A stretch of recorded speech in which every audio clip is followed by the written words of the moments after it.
Bueno, tenemos aquí ahora en el capítulo 6, versículo 1, el anticristo, que eso lo estudiamos ya, se ve montado también en un caballo blanco imitando a Cristo.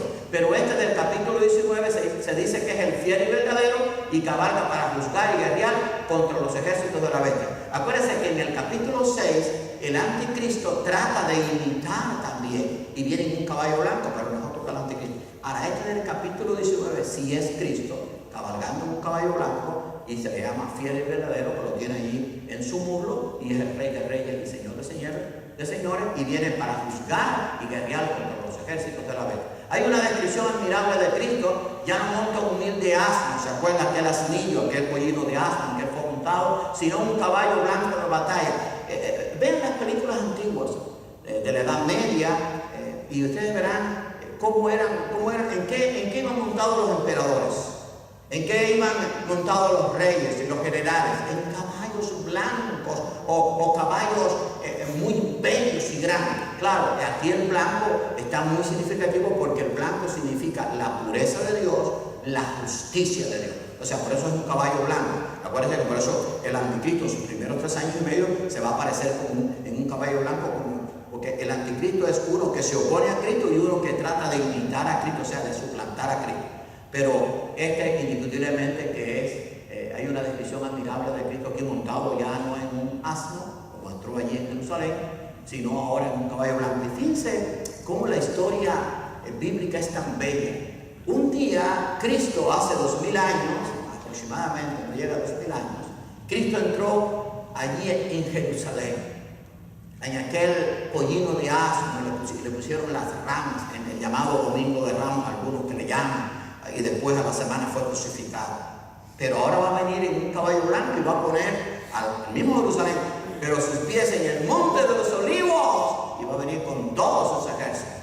Hermano, qué hermoso, qué indescriptible. Qué bueno es saber que la victoria tuya y mía está garantizada, porque eso nos tiene que animar. Ahora, ¿verdad?, que tenemos que pasar por tribulaciones, por enfermedad, a veces por cosas, por situaciones muy difíciles, y valga la redundancia, pero un día todo eso va a acabar cuando Cristo implante primero su reino milenial y después su reino eterno. Así que ahora viene, no monta ya el asno, sino un caballo blanco. Sus ojos ya no están llenos de lágrimas. ¿Se acuerdan cuando él lloró sobre Jerusalén? Como cuando contemplaba Jerusalén, sino que son como llamas de fuego, símbolo de su fuerza y justicia. Jerusalén, Jerusalén, cuántas veces quise juntar a tus hijos como la gallina a tus polluelos y no quisiste. Cómo lloró el Señor por Jerusalén, pero ahora no. Ahora sus ojos son como llamas de fuego, símbolo de su fuerza y justicia. Ahora viene a implantar su reino milenial y a juzgar como el Rey de Reyes y Señor de Señores y a acabar con el imperio. ¡Qué maravilloso! Todo eso está ahí en la Biblia. Y por eso en los primeros 3 capítulos, o los primeros de los 3 capítulos, los capítulos 2 y 3, se repite 7 veces. El que tiene oído, oiga lo que el Espíritu dice en las iglesias, porque esto se puede entender. Pasa que hay gente que no quiere entender, o que no quiere oír, punto, más nada de eso. Pero se puede entender, porque si no, entonces ¿para qué el Señor lo dice? ¿Para bonito?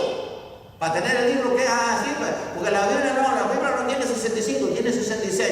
Y el 66 ya bueno, ni lo lea, no importa. No, tengamos cuidado. La Biblia hay que leerla de tapa a tapa. Quiero decir, hay que creerla de tapa a tapa, hay que enseñarla de tapa a tapa.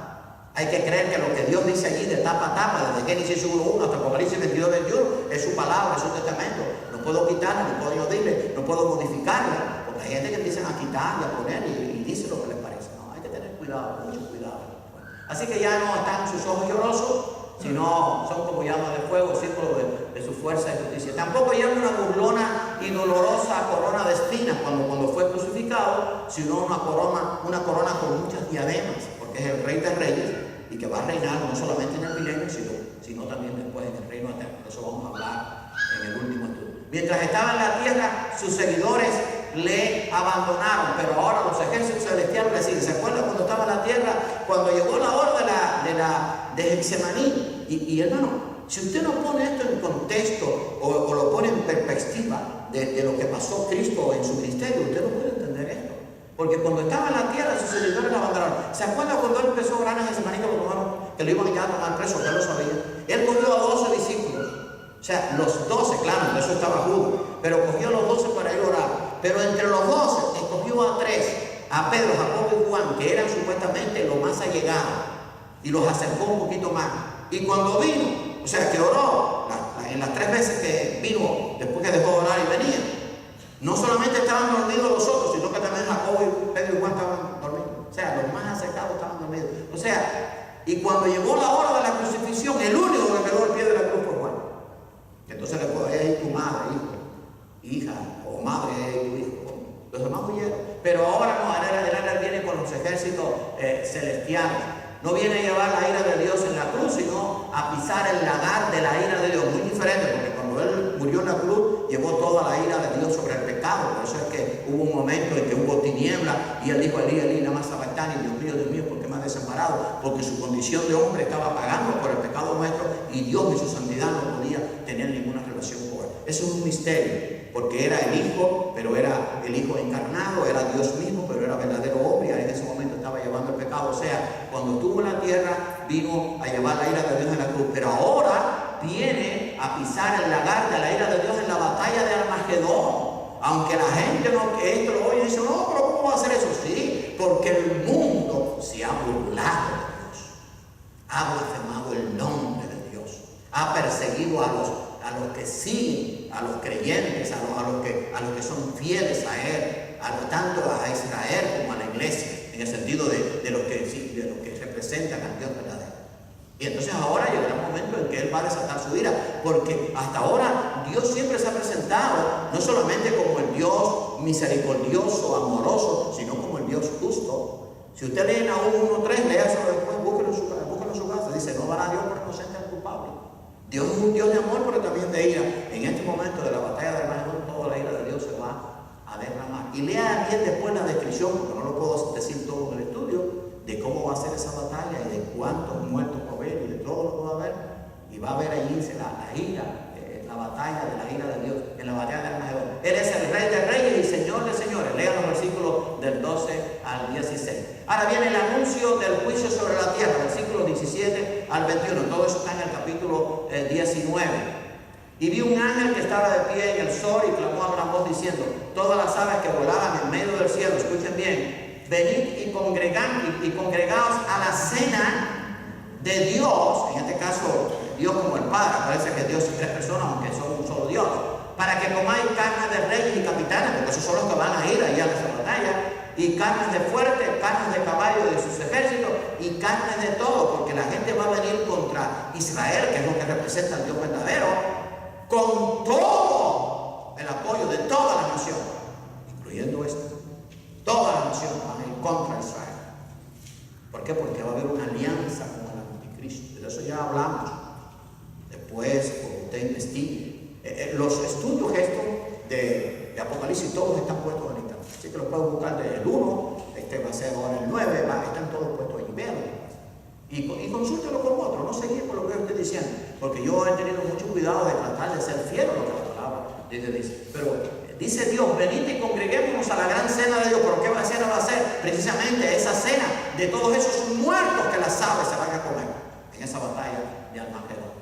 Libres, esclavos, pequeños y grandes, o sea, de todo tipo van a venir, no solamente la gente que son reyes, la gente que están encumbrados, los presidentes, sino también libres, esclavos, pequeños y grandes, pobres, ricos, porque toda esa gente que va a venir quiere eliminar a Dios, supuestamente, entre comillas. Vienen contra Dios, no importa si es un potentado, si es un rey, si es un poderoso, si es un rico o un pobre. ¿Usted no ha conocido pobres que ofenden a Dios y que blasfeman el nombre de Dios y que no creen en Dios? ¿No conoce gente muy poderosa que no cree en Dios y gente también muy humilde que lo que tiene, a veces no tiene ni una casa donde vivir y también blasfeman el nombre de Dios? O sea, todos ellos se van a poner de acuerdo porque el anticristo los va a engañar, ¿verdad? Para esa batalla. En este capítulo se ven 2 cenas. Las de las bodas del Cordero, que son unas cenas de alegría, y las de Dios el Padre, sustentador y creador del mundo. O sea, 2 cenas. La cena de la ira de Dios y la cena de las bodas del Cordero, que es la celebración de la boda entre la novia, que es la iglesia, y Cristo, que es el novio. Entonces ya se unen por la eternidad. La primera es tiempo de bendición y gozo, la segunda es tiempo de juicio y lamento. El juicio de Dios va a venir sobre esta tierra. Y ya muchas veces Dios manda pequeños juicios, por decirlo así, pero a veces se acuerdan de él, pero la gente ni se acuerda. Pasa lo que sucede, bueno, sí, eso sucede todos los días. Y a veces no se dan cuenta que Dios está diciendo, oye, acuérdate que yo estoy acá arriba, un día vas a tener que comparecer delante de mí. Pero saben que la gente no les interesa. Por eso un día tendrán que enfrentar toda la ira de Dios. Porque han menospreciado a Dios. Porque Dios ha estado por los 2000 años de la iglesia y por todos estos 4000 años atrás. Ha estado 2000 años antes de Cristo, desde Abraham, ha estado llamando a través de su pueblo Israel, ha tratado de llamar al mundo a que hay un único Dios verdadero, y la gente le ha negado. O sea, a través de los 6000 años de la historia del hombre, Dios ha tratado de buscar al hombre, pero el hombre le ha dicho, no, Dios, no queremos saber de ti. Queremos saber de cualquier otra cosa, menos de ti. Y entonces por eso hay tantas creencias que van en contra de Dios. Y fíjense que el mundo cada día se enreda más. Y cada día cree menos en la verdad y cree más en la mentira. Pero al final van a ser juzgados porque la ira de Dios se va a derramar sobre ellos. Toda la historia humana se mueve rápidamente hacia el Armagedón. Y si usted duda esto, bueno, entonces usted no está viendo ni noticiero ni se entera de lo que está pasando. Quizás aquí en los noticieros locales usted no pueda ver mucho, pero como usted quiere saber cómo está el mundo, vea los noticieros de Europa, de Alemania y de otros países para que vea cómo está el mundo. Porque eso no pueden ser inventados. Y vea lo que está pasando allá en el Medio Oriente, lo que está pasando en Irán, lo que está pasando en Irán, lo que está pasando en el pueblo africano. Hermano, es terrible. Pero aquí no, aquí las noticias que están controladas, y eso lo digo con toda autoridad, se dice muy poco. Y como mencionan algo es tan rápido que a veces usted no lo oye y después no dice más nada. Noticias importantísimas. Porque lo más importante no se dice. ¿Por qué? Porque el mundo va cabalgando en la rebeldía contra Dios. Y quieren hacer aparentar de que todo está bien. No, todo no está bien, todo está mal. El mundo está mal. ¿Por qué? Porque está en contra de Dios. Y por lo tanto van a tener que enfrentar su ira. Ahora bien, ¿cuáles son los ejércitos reunidos con Cristo? O sea, los que van a luchar en esta batalla de Armagedón. El versículo 19 tiene la respuesta. Y vi a la bestia y a los reyes de la tierra, todos esos que hicieron alianza con los 10 poderes y todas las naciones que hicieron alianza con ellos. Y vi a la bestia y a los reyes de la tierra y a sus ejércitos reunidos para guerrear contra el que montaba el caballo blanco. Van a venir como la arena del mar. Y contra su ejército. Todos los reyes que hicieron alianza con la bestia y todos los que adoraron y se dejaron marcar irán a esta batalla contra Cristo. O sea, toda esa gente que son la mayoría, los van a reunir y van a decir en un acuerdo internacional, hay que destruir a Dios.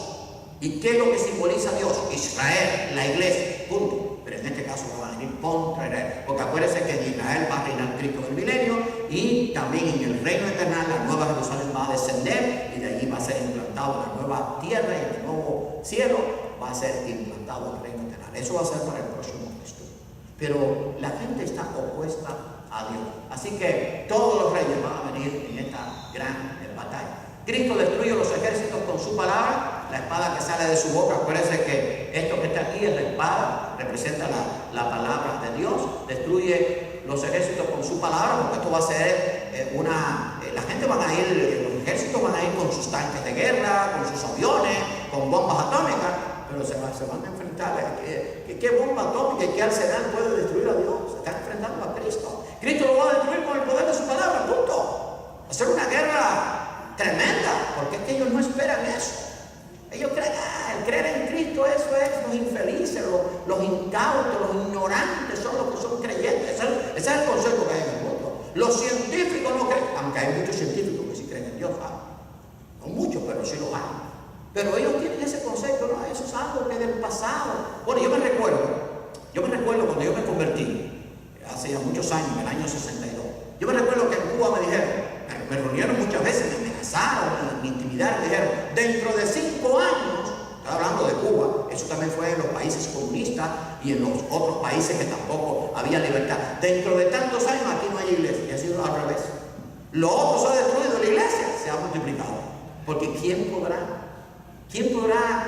como dice Pablo, si Dios es por nosotros, ¿quién contra nosotros? ¿Quién podrá contra el poder de Dios? Pero la gente del mundo creerá que lo podrá hacer. Y por eso van a venir a esta batalla y van a ser destruidos. Los hombres que no han querido postrarse ante su palabra en recibir su evangelio, ahora deben morir por la misma palabra. ¿Qué es lo que se está predicando ahora? El evangelio.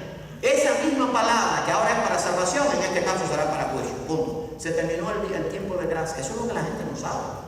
Porque el tiempo de gracia, que ya ya lleva 2000 años, estoy hablando en la parte esta de la iglesia, pero hay que contar también la parte de Israel, llegará un tiempo que llegará a su fin. Así que la misma palabra que no creyeron, que fue para que recibieran la salvación, ahora por esa misma palabra van a ser condenados y van a tener que morir.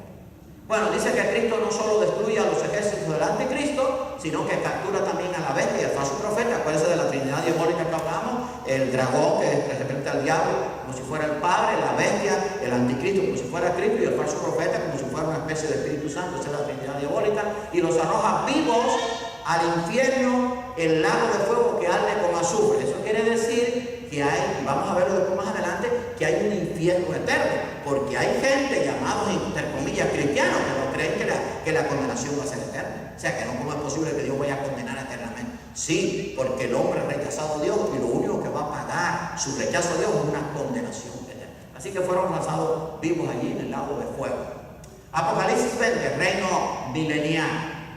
Algunos creen que el milenio no es literal sino espiritual, pero a la luz de las escrituras podemos asegurar que será de forma literal y real. Yo creo que usted atienda esto, porque eso se ha dicho mucho. Inclusive algunos han dicho de que ya el milenio pasó. Bueno, yo no sé en qué tiempo, porque no ha habido ninguna época en el mundo que haya habido lo que va a haber en el milenio. Pero algunos inclusive creen que el libro de Apocalipsis ya es preterista, o sea que todo pasó ya.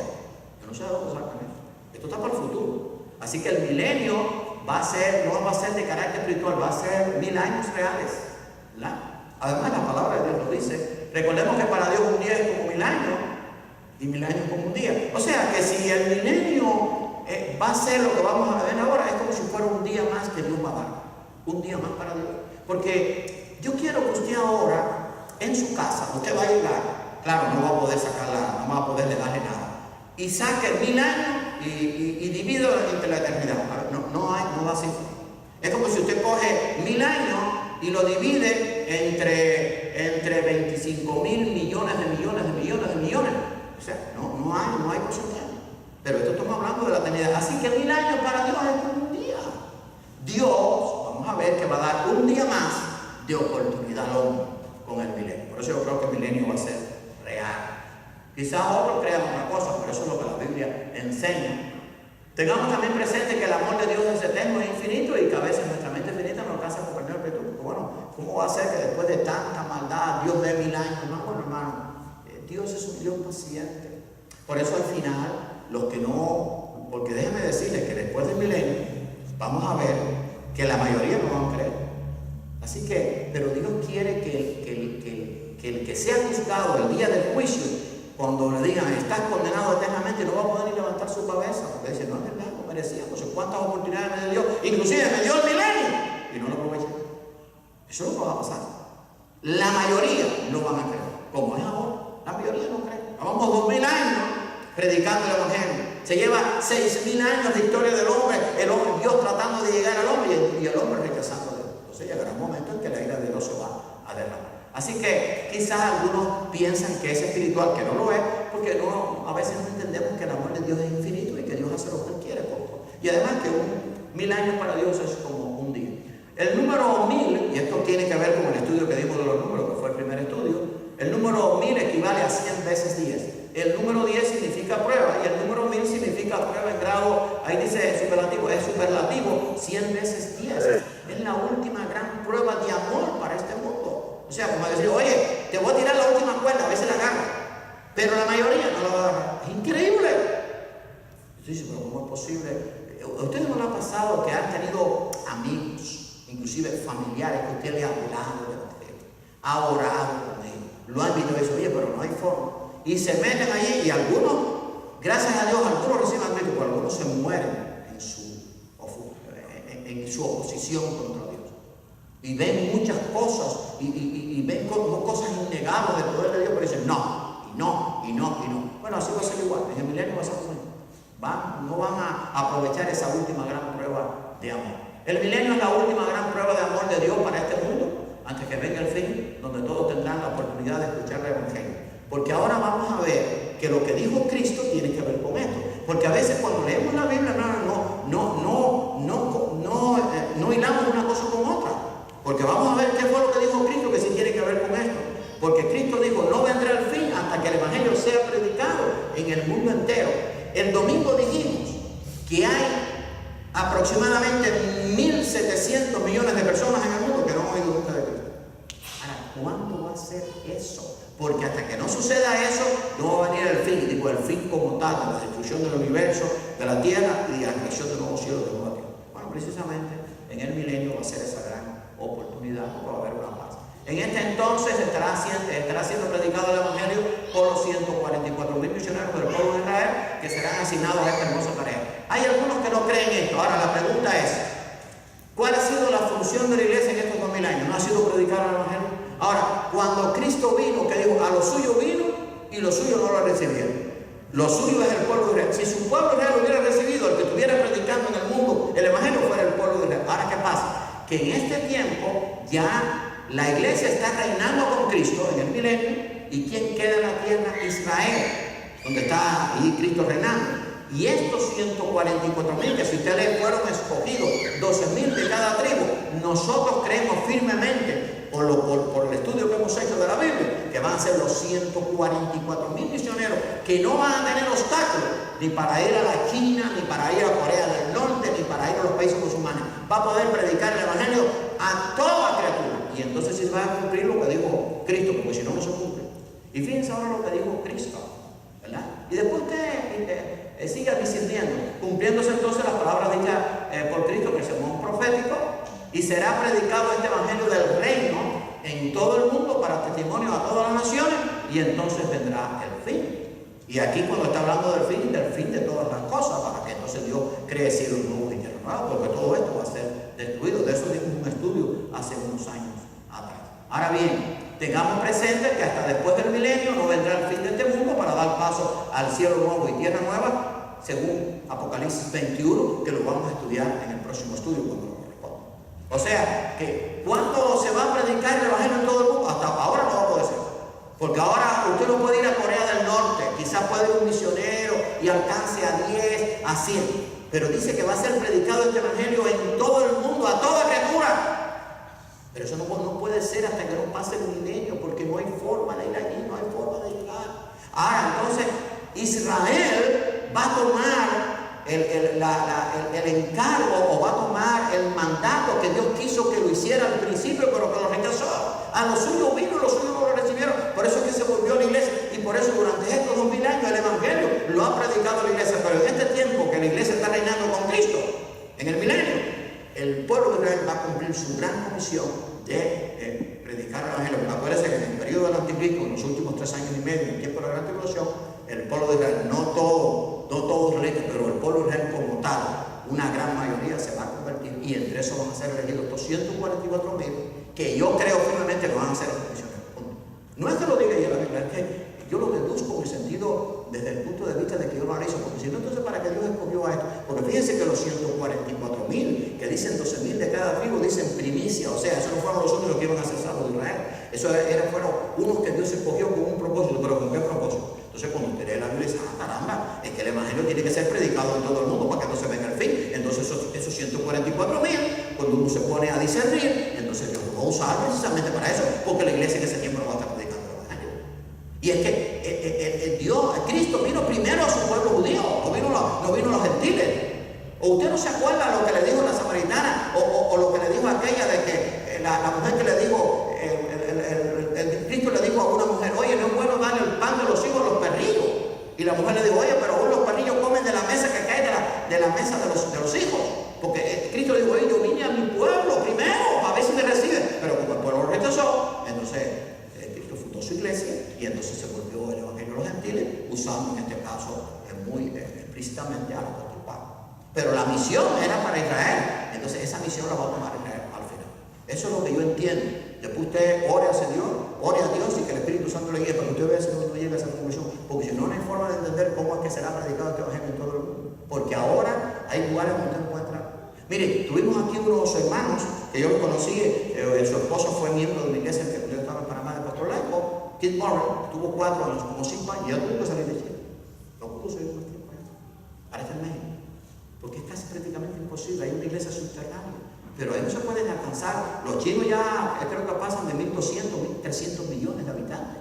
¿Cómo es posible llegar ahí? Bueno, en el milenio no va a poder llegar, porque todas esas barreras van a ser rotas. van a tener esto un respaldo de Dios, por decirlo así, va a haber un acuerdo, como Cristo va a estar reinando con vara de hierro, o sea, la gente va a tener que hacer, dice, esta gente hay que recibirlo, te guste o no te guste, punto.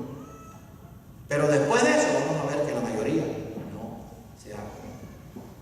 El diablo es atado por 1000 años, versículo 1 al 3. Vivió un ángel que descendía del cielo con la llave del abismo y una gran cadena en la mano, prendió el dragón, la serpiente antigua, que es el diablo de Satanás. O sea, eso nos enseña que el diablo es poderoso, pero no es todopoderoso, así que va a ser atado y de ahí no va a poder salir en esos 1000 años. Por eso es que se va a poder predicar el evangelio en todo el mundo, porque ¿quién es el que está impidiendo ahora que el evangelio llegue a todo el mundo? Precisamente el diablo, que pone eso en la mente de los gobernantes, de los gobiernos, de la filosofía, de la ideología, precisamente para que el evangelio no llegue. Pero como el diablo va a ser atado, entonces la gente va a decir, no, es bueno que predique, sí que predique, eso no es nada. Y entonces se va a cumplir, porque lo que ellos no van a entender es que se tiene que cumplir la palabra profética de que el evangelio se predique a toda criatura. La ató por 1000 años, la arrojó al abismo y lo encerró y puso su sello sobre él para que no engañase más a las naciones, o sea, para que no se opusiera más a la obra de Dios, hasta que fuesen cumplidos 1000 años. Y fíjense que estos 1000 años se repite, o sea, no podemos estar hablando aquí espiritualizar esto, porque entonces hay que espiritualizar todo el libro de Apocalipsis. Hermano, no haga eso, porque eso es un error teológico. Usted no puede espiritualizar el libro de Apocalipsis ni ningún libro. Hay cosas que, como las parábolas que se enseñaban, que eran cosas que podían suceder en la vida real, pero hay gente que espiritualiza todo el libro de Apocalipsis. Eso no se puede hacer, o partes de él, o lo hace todo o no. O otros lo ponen como si fuera algo pasado. No, hay que interpretarlo tal como es, punto, por la ayuda del Espíritu Santo. Así que se habla de 1000 años, que son reales, porque dice que el diablo va a ser atado por 1000 años. Y no puede ser que el diablo va a ser atado por 1000 años espiritualmente. Yo solo lo puedo entender. El diablo va a ser atado. Dice que es echado en el abismo. De ahí no va a poder salir. El abismo es el infierno, donde va a ser echado después por la eternidad. Eso lo vamos a ver en otro estudio. Pues, cuando la última gran batalla, después de este tiempo. Vamos a ver si sale esta así. Entonces, este parece ser el mismo ángel que se relata en el capítulo 9, que ya lo estudiamos, cuando en esa oportunidad, ¿se acuerdan? Se abrió el pozo del abismo, que no es otra cosa que el infierno, y salieron aquellos 200 millones como langostas, que eran demonios, que fueron a atormentar a los otros por 5 meses. Otra vez, esta vez en vez de abrirlo, lo cierra y deja allí a Satanás y a sus huestes demoníacas para que no engañen a las naciones por 1000 años. O sea, no va a haber oposición para que el evangelio llegue a todas las partes del mundo. Se efectúa la primera resurrección, muy importante, versículos 5 y 6, atiendan a esto. Bienaventurado y santo el que tiene parte en la primera resurrección. La segunda muerte no tiene potestad sobre esto. O sea, dice, bienaventurado y santo el que tiene parte en la primera resurrección. La segunda muerte no tiene potestad sobre esto. Por eso es que enseñamos que la segunda resurrección es para condenación. Porque la primera es la que no va a participar de la muerte segunda. ¿Y qué cosa es la segunda muerte? La separación eterna de Dios. ¿Y por qué digo esto? Por esto que viene ahora. Usted si quiere puede tener su opinión, pero investigue y usted va a ver cómo el Espíritu Santo le va a guiar. Sino que serán sacerdotes de Dios y de Cristo y reinarán con él 1000 años. Otra vez se repiten los 1000 años, versículo 6. Ahora, ¿quiénes participarán en la primera resurrección? Bueno, allí vamos a ver que todos los santos del Antiguo Testamento, esos que creen en el Mesías, todos los creyentes del periodo de la iglesia y todos los que se convirtieron y murieron durante la gran tribulación. Todos esos van a resucitar y van a reinar con Cristo. Ahí está. ¿Por qué? Porque lo dice la Biblia, punto. Yo no lo puedo quitar a él. Dios quiere que yo haga eso. Le digo a la gente, pero quite, no lo puedo quitar, punto. Eso es palabra de Dios. Y hay que tener respeto por la palabra de Dios, porque si no Dios te va a consumir. No oigo esos pasajes que dicen que descendió fuego del cielo y los consumió. No, la palabra de Dios no podemos jugar con ella. Hay que ser muy cuidadosos. A veces yo digo cosas que yo sé que no agradan mucho, pero es palabra de Dios. Yo no puedo soltarlos. Yo no puedo cambiarla, yo no puedo adornarla, yo no puedo licuarla, yo no puedo aguarla, yo no puedo contaminarla con nada. Yo no puedo, tengo que predicar así. Y déjame decir que da resultado. Porque la palabra de Dios o te condena y te revela contra Dios o te salva. Pero si te lo doy licuada, no haces una cosa ni la otra. Ni te cura, ni te cura. O sea, ni te quita la enfermedad, ni te sana. No, el evangelio o te sana o te muere, o sea, o te condena. No hay, porque la palabra de Dios es así, es para salvación y vida eterna o para condenación. Cristo lo dijo, el que cree en mí tiene vida eterna y el que no cree en mí está condenado. Así que